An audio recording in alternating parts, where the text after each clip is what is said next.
माखन चोरी की लीला का अद्भुत रहस्य है।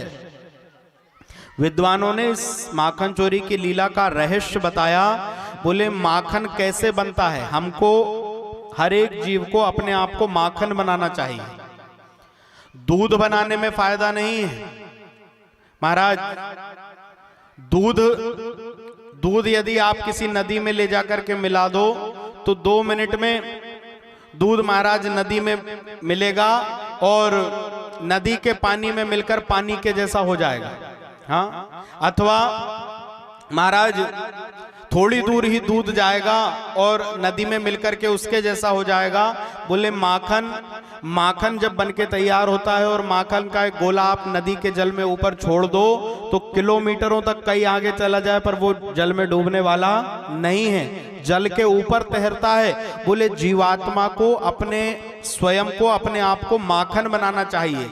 यदि हम चाहते हैं कि भगवान हमारी चोरी करे, भगवान हमें अपने चित्त में महाराज स्थान दे या हमारे चित्त में आकर के समाहित हो जाए गोविंद, तो हमें अपने आप को माखन बनाना चाहिए। और माखन बनाने की एक प्रक्रिया है।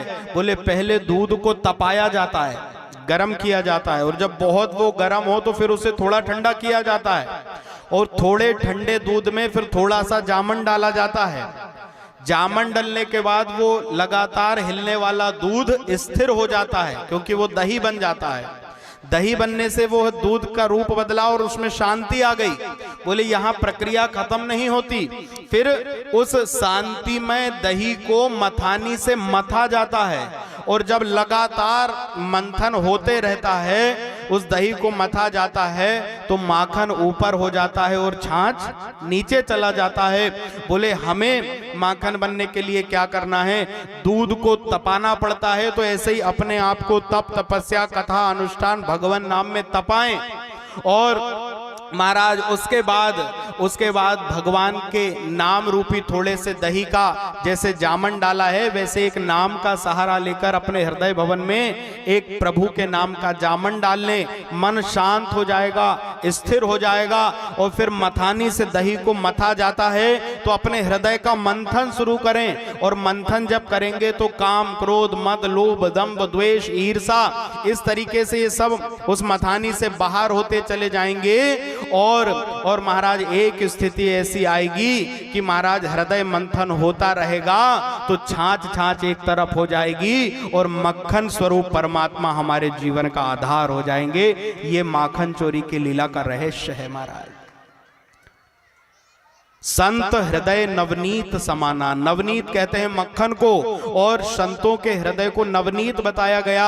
भगवान संत महात्मा अमलात्मा बिमलात्माओं के हृदय में निवास करते हैं। बोले क्योंकि उनका हृदय मक्खन सा है, उसमें अब कोई विकार नहीं रह गया,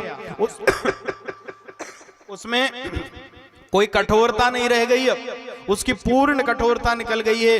वो एकदम महाराज मखमल की तरह मुलायम हो गया है, वो इतना हल्का हो गया है कि जल के ऊपर तैर सकता है। मतलब उसके अंदर किसी भी प्रकार के महाराज पद प्रतिष्ठा के अभिमान रूपी, उसका अभिमान रूपी भार का कोई वजन उसमें नहीं है। वो फूलों की तरह हल्का होकर जल के ऊपर बहता है। ऐसे ही जीवात्मा अपने अंदर के विकारों को जब निकाल लेता है महाराज, विकार सब चले जाते हैं। तो माखन के जैसा जब हृदय हो जाए तो भगवान फिर उसको ग्रहण कर लेते हैं, स्वीकार कर लेते हैं। इसलिए भगवान को माखन बहुत प्रिय है, और जिनका हृदय मक्खन के समान हो जाता है वो जीवात्मा परमात्मा को परमानंद प्रदान करते हैं महाराज। ये माखन चोरी की लीला है।